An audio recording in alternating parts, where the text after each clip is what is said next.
नमस्कार साथियों, आप सभी का आपके अपने YouTube channel today content information पर स्वागत है। दोस्तों, आज इस वीडियो में हम डीएलएड फर्स्ट ईयर का जो हमारा पहला पेपर है बच्चे और बचपन, जो 22 जनवरी को होने का था, वो अब कल यानी 27 जनवरी को है जो होगा। इसके जो जितने भी इकाई वाइज यानी यूनिट वाइज जो इंपॉर्टेंट क्वेश्चन है वो हम इस वीडियो के अंदर देखेंगे। तो दोस्तों, बने रहे वीडियो के अंत तक, और चैनल पर पहली बार आए हैं तो चैनल को सब्सक्राइब जरूर करिएगा ताकि हर एक वीडियो की नोटिफिकेशन आप तक सबसे पहले पहुंच सकें। दोस्तों, इन महत्वपूर्ण प्रश्नों की जो पीडीएफ है वो हमारे Telegram group today current information में मिल जाएगी, जिसकी लिंक डिस्क्रिप्शन में दे रखी है। वहाँ पर जाकर के आप इन प्रश्नों को अच्छी तरीके से देख सकते हैं और पढ़ भी सकते हो। तो दोस्तों, जो इम्पोर्टेंट क्वेश्चन है इकाई वाइज मैं यहाँ पर लेकर के आया हूँ। तो जो हमारी पहली यूनिट है बचपन, जिसके एबेसेदे जो आपको देखना है, ये एबेसेदे नया देख करके मैं आपको अति लघुतरात्मक और लघुतरात्मक जो इंपॉर्टेंट क्वेश्चन है वो यहाँ पर बताऊंगा, और पीडीएफ आपको टेलीग्राम ग्रुप में मिल जाएगी। तो यहाँ पर जो हमारा पहला इंपॉर्टेंट क्वेश्चन है वो है, बच्चों की प्रकृति कितने प्रकार की हो सकती है। तो बच्चों की जो प्रकृति है वो कई प्रकार की हो सकती है। जैसे कुछ बच्चे आज्ञाकारी होते हैं, जिज्ञासु, भोले भाले, चतुर, चंचल, परिपक्वता लिए हुए, नटखट, गुमसुम, बातूनी, मिलनसार, क्रोधी, हंसमुख, चुनौतीपूर्ण, चालाक, जिद्दी, कल्पनाशील, गंभीर, साहसी, डरपोक, नकलची, मूडी, तार्किक और मनमौजी आदि हो सकते हैं। ये जो बच्चों की है वो जो इनकी प्रकृति होती है। अगला सवाल है, जॉन होल्ट के अनुसार बच्चे असफल कैसे होते हैं ये, और एक है जॉन होल्ट के अनुसार बच्चे क्यों ऊबते हैं। ये दो क्वेश्चन हैं जॉन होल्ट से रिलेटेड जो इंपॉर्टेंट क्वेश्चन है। इसके बाद है, जो बालक है, जो बालक में अंतर्मुखी छवि है वो कब विकसित होने लगती है। ये काफ़ी महत्वपूर्ण सवाल है। तो जो बालक में अंतर्मुखी छवि है वो उसका विकास है जो यदि परिवार में बालक को वात्सल्य का जो आनंद है वो नहीं मिलता है, माता पिता जो सचेष्ट है वो नहीं होते, और अदादी है जो कहानियाँ नहीं सुनाती हैं, घर परिवार में पराई कलह होती रहते हैं यानी लड़ाई झगड़ा चलता रहता है, तो बालक की है जो छवि है वो अंतर्मुखी हो जाती है। वह अकेला रहना पसंद करता है और मन ही मन के अंदर है जो सोचते रहता है, और हर काम में वह अपने आप को असक्षम मान लेता है, असमर्थ मान लेता है। उसकी जो आंतरिक शक्ति है वो कमज़ोर होने लग जाती है, और उसका जो स्वयं का स्वतंत्र चिंतन है वो नहीं होता, और उसमें जो निर्णय शक्ति का है जो अभाव रहता है, यानी जो निर्णय लेने होते हैं जिस कार्य से संबंधित, वो निर्णय लेने की उसकी जो क्षमता है, शक्ति है, उसका जो अभाव है यानी उसकी कमी हो जाती है, और वह दूसरों का अनुगामी हो जाता है, यानी दूसरों के कहे के अनुसार वो चलने लग जाता है। ऐसे बालक है जो काल्पनिक कहानियाँ और चिंतन प्रधान जो कहानियाँ हैं, तर्कपूर्ण कविताएं या जीवनियाँ आदि है जो पढ़ने लगते हैं और पढ़ते हैं। ये जो हमारा बालक के जो अंतर्मुखी जो विकास की जो क्वेश्चन थे। अगला सवाल है, घर अथवा शाला में मंदबुद्धि बच्चों के साथ साथ किन कार्यों का किया जा सकता है। ये इतना कोई महत्वपूर्ण नहीं है। इसके बाद जो है सवाल है, बाल साहित्य की विषय सामग्री में क्या क्या होता है, और बाल साहित्य के जो लाभ है वो भी बताइए। तो बाल साहित्य के अंदर जो सामग्री आती है बाल साहित्य में वो यहाँ पर हमें बताना है। तो बाल साहित्य के अंदर अभिनय प्रधान वाले गीत होते हैं, जैसे बढ़े चलो हम सब एक हैं, आओ बच्चों तुम्हें दिखाएं झांकी हिंदुस्तान की। ये जो बाल गीत हैं, फिर पहेलियाँ चुटकुले हो गई, कहानियाँ हो गई, परिकथाएँ हो गई, महापुरुषों और पशु पक्षियों की चित्रमय कहानियाँ हो गई, जैसे पंचतंत्र जो हितोपदेश पंचतंत्र की कहानियाँ हो गई, भूत प्रेतों जिसमें बेताल की कहानियाँ हो गई। ये जो है इस कहानियों को जो बाल साहित्य के अंदर हम शामिल कर सकते हैं। अगला है जीवनियाँ, जो प्रेरक प्रसंग हो, महापुरुषों की बचपन हो, और देशभक्ति की कहानियाँ, जैसे देश के लिए जीवन उत्सर्ग करने वाले वीरों की कहानियाँ हैं वो देशभक्ति की कहानियाँ के अंतर्गत आ जाती है। फिर है धार्मिक प्रेरणास्पद, जिसमें राम जी हैं, कृष्ण हैं, महावीर, गुरु गोविंद जी सिंह हैं, गुरु नानक, मोहम्मद साहब, ईसा मसीह है, और बुद्ध संबंधी जो धार्मिक प्रेरणास्पद कहानियाँ हैं वो यहाँ पर बाल साहित्य के अंदर हम शामिल कर सकते हैं। फिर है जोशीली बाल कविताएं, चिंतन प्रभाव कहानियाँ, जो चित्र पहचान कर उनके स्थान पर नाम लिखना, वर्णों या शब्दों को ढूंढकर पशु पक्षियों का जो पता लगाना, शब्द की पूर्ति यानी शब्द में वर्ण जोड़कर सार्थक बनाना, अपूर्ण कहानी जो पूरी करना, यानी कोई कहानी दे दी जाती है उसको पूर्ण करना होता है।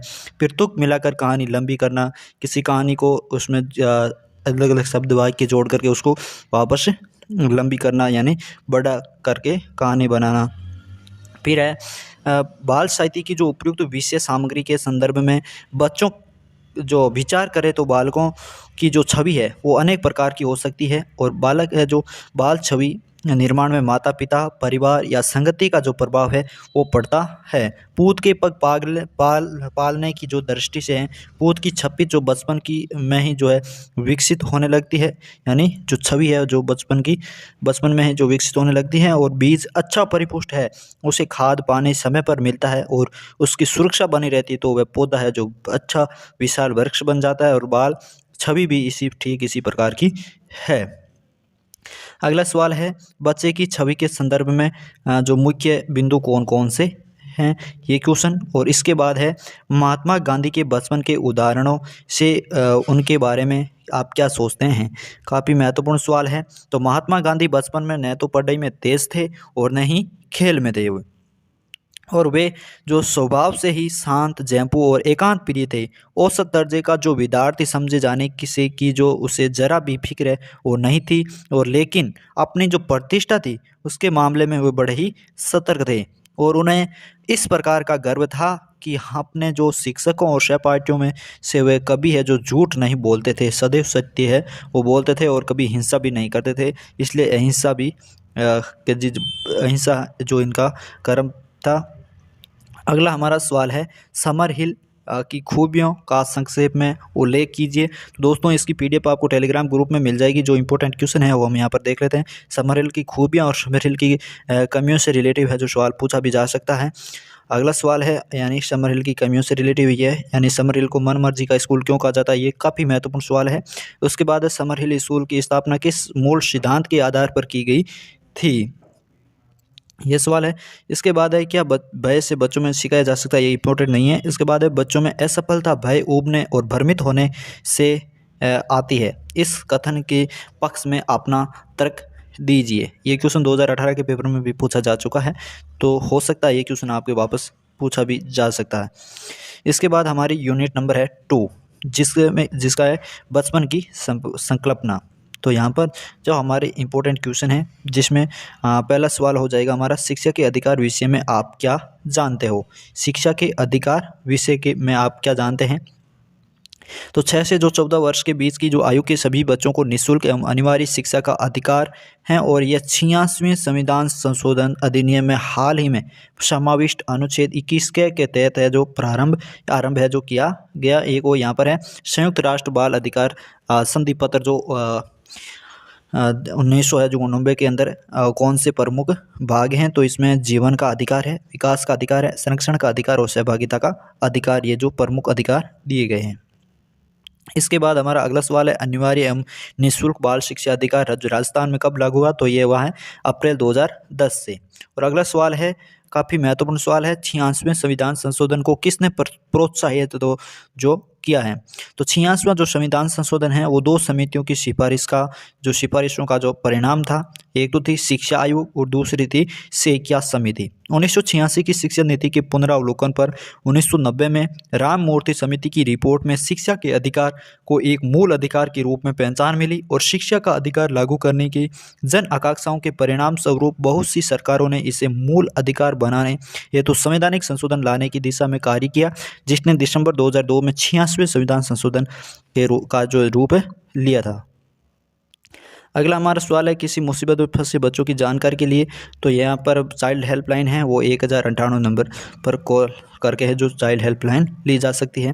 इसके बाद दत्तक ग्रहण कार्यक्रम क्या है और विशेष गृह क्या है, ये 2 क्वेश्चन काफ़ी महत्वपूर्ण सवाल है, यानी छोटे वालों में पूछा जा सकता है। आगे का सवाल है जो हमारा वेरी इंपॉर्टेंट सवाल है जैविक अवधारणा और सामाजिक अवधारणा के रूप में बचपन को समझने के क्या क्या मायने हो सकते हैं, स्पष्ट कीजिए।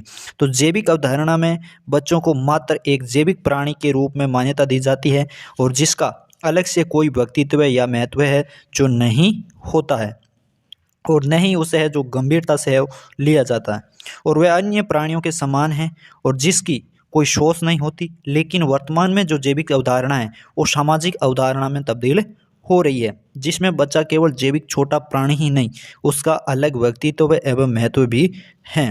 अब इन्हें गंभीरता से भी जो लिया जाता है और इन्हें समाज के एक हिस्से के रूप में जो स्वीकार किया जाता है।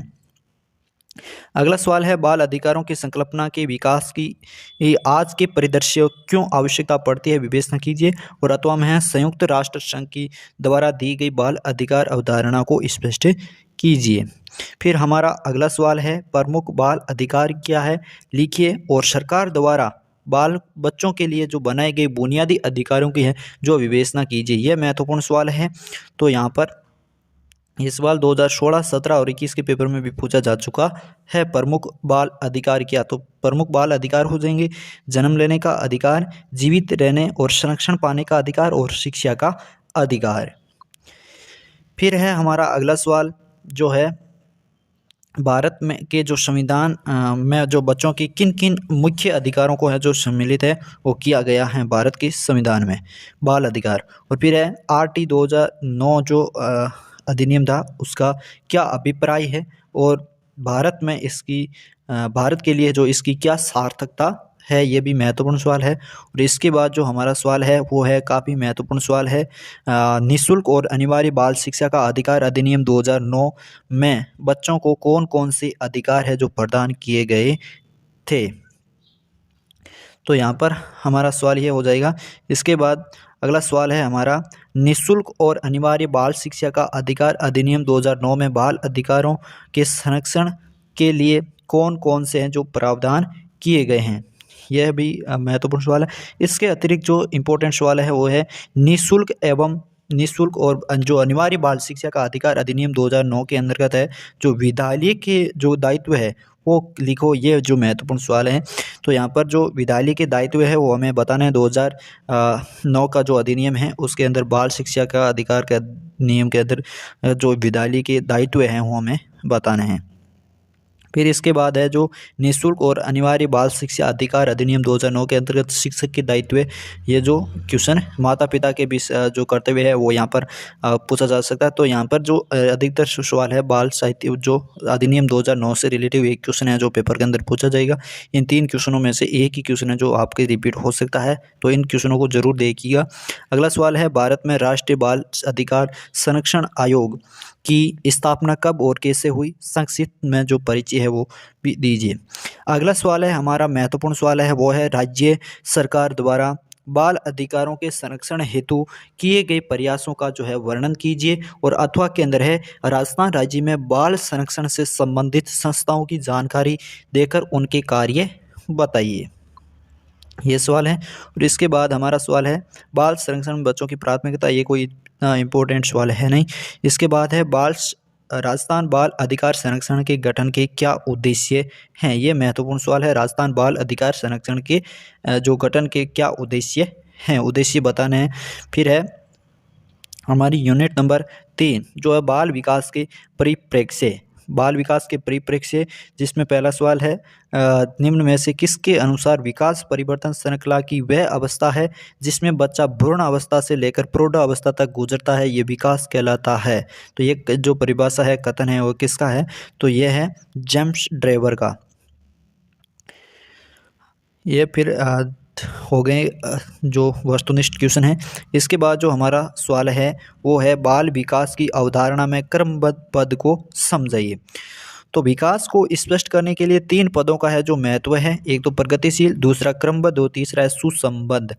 और इनमें से जो क्रमबद्ध का तात्पर्य है वो विकास की क्रमवार अर्थात कोई विशेष परिवर्तन एक निश्चित परिवर्तन के बाद घटित होता है, यानी एक घटना घटित होने के बाद उससे रिलेटिव क्रमबद्ध तरीके से वो दूसरी घटना घटित होती है। जैसे इसमें दिया गया है, विकास के क्रम में बच्चा पहले पेट के बल खिसकता है, फिर उसके पेट के खिसकते खिसकते फिर बैठना सीखता है, बैठने सीखने के बाद वो है जो खड़ा होने लग जाता है, और फिर है वो धीरे धीरे चलना भी सीखता है। इस प्रकार की जो क्रियाएं होती हैं वो जो इसका क्रम है वो जो निश्चित होता है, यही है जो क्रमबद्ध है। फिर है, बाल विकास की अवधारणा में सुसंबंध से क्या तात्पर्य है। तो बाल विकास की अवधारणा के अंदर सुसंबंध से तात्पर्य है विकास के क्रम में होने वाले परिवर्तनों में जो सुसंबद्धता है वो देखी जाती है, यही जो सुसंबद्धता है। अगला हमारा सवाल है संज्ञानात्मक विकास सिद्धांत के प्रमुख बिंदु बताइए। और यहाँ पर है संज्ञानात्मक विकास सिद्धांत के अनुसार विकास में बच्चों की क्या भूमिका होती है। इससे अगला सवाल है सामाजिक सांस्कृतिक विकास सिद्धांत विकास के किन पक्षों की है जो चर्चा करता है। ये हो गया। इसके बाद जो हमारा सवाल है वो है बाल विकास की मुख्य जो अवस्थाओं का है जो वर्गीकरण कीजिए। बाल विकास की जो मुख्य अवस्थाएं हैं वो कौन कौन सी है, जैसे गर्भकालीन अवस्था होगी, शेष अवस्था, बचपन अवस्था, बाल्यावस्था, प्रौढ़ावस्था, वृद्धावस्था, किशोरावस्था, मध्यावस्था, ये जो है यहाँ पर जो बाल विकास की अवस्थाएं हैं। फिर हमारा सवाल है अगला जो है बाल विकास से क्या अभिप्राय है, इसे परिभाषित कीजिए। बाल विकास से क्या अभिप्राय है। अगला हमारा सवाल है व्यक्तित्व के विकास में शारीरिक विकास का क्या महत्व है, या फिर शारीरिक विकास से क्या आशय हैं। ये शारीरिक विकास। और फिर है सामाजिक विकास से क्या तात्पर्य है। सामाजिक विकास हो गया, शारीरिक विकास हो गया, इनसे रिलेटिव एक सवाल पूछा जा सकता है। फिर है बच्चों में नैतिकता के दर्शन किस अवस्था में होने लगते हैं। और बच्चे के विकास में जो उसकी पारिवारिक स्थिति का है जो क्या प्रभाव पड़ता है, यह महत्वपूर्ण सवाल है। बच्चे की जो पारिवारिक स्थिति है उसमें जो विकास के अंतर्गत उसका क्या प्रभाव रहता है। तो बच्चे के आसपास का जो परिवेश यानी वातावरण है वो तथा परिवार की जो स्थिति है उसके विकास पर है जो व्यापक है जो प्रभाव है वो पड़ता है। बच्चों के विकास में परिवार की जो भूमिका है वो अति महत्वपूर्ण होती है, चाहे वो बच्चों का शारीरिक विकास हो, मानसिक विकास हो, संवेगात्मक विकास हो, या फिर सामाजिक। परिवार ही की जो है पहली इकाई है जहाँ विकास के सभी आयामों की है जो बच्चे की नींव पड़ती है। बच्चों को जो पौष्टिक भोजन एवं स्वास्थ्य संबंधी सुविधाएं देने की जिम्मेदारी है वो है परिवार के पास होती है, यानी परिवार की होती है, जो कि बच्चों के शारीरिक विकास पर महत्वपूर्ण है जो प्रभाव डालती है। किसी भी बच्चे का जो पहला सामाजिक अनुभव है वो उसके परिवार में होता है। शब्द, भाव, भंगिमा, वाक्य की रचना, व्यवहार, शिष्टाचार आदि सभी है जो बच्चा अपने परिवार में सीखता है। और प्रारंभिक वर्षों में उसे जो अनुभव या संस्कार दिए जाते हैं वे ही जो आगे चलकर बच्चों के विकास के जो एवं भावात्मक जो विकास के जो सामाजिक एवं भावात्मक जो पहलू है उनका निर्धारण करते हैं। आर्थिक रूप से जो संपन्न परिवार के बच्चे शारीरिक एवं मानसिक रूप से ज़्यादा विकसित होते हैं, क्योंकि इन्हें जो हर प्रकार की जो सुविधाएं हैं वो प्राप्त होती हैं और जिनसे उन्हें जो मानसिक संतोष है वो मिलता है। और वहीं आर्थिक स्थिति के ठीक नहीं होने से कुंठा और असंतोष का जो है जन्म होता है, जिससे शारीरिक व मानसिक विकास पर है जो बुरा प्रभाव पड़ता है। फिर अगला हमारा सवाल है वो है जनसंचार के माध्यमों का जो व्यक्ति के जीवन पर है पड़ने वाले प्रभावों के बारे में बताइए। या फिर बालक के विकास पर संस्था जनसंचार के माध्यमों का क्या प्रभाव रहता है, मोस्ट सवाल है। तो जो वर्तमान समय में जो जनसंचार माध्यमों जैसे टेलीविज़न हो गया यानी टीवी, रेडियो, अखबार, पत्रिकाएं आदि है जो का प्रभाव है विकास के सभी पहलुओं पर देखा जा सकता है। परंतु प्रश्न यह है कि क्या ये माध्यम सदैव ही बच्चों के विकास पर सकारात्मक प्रभाव डालते हैं।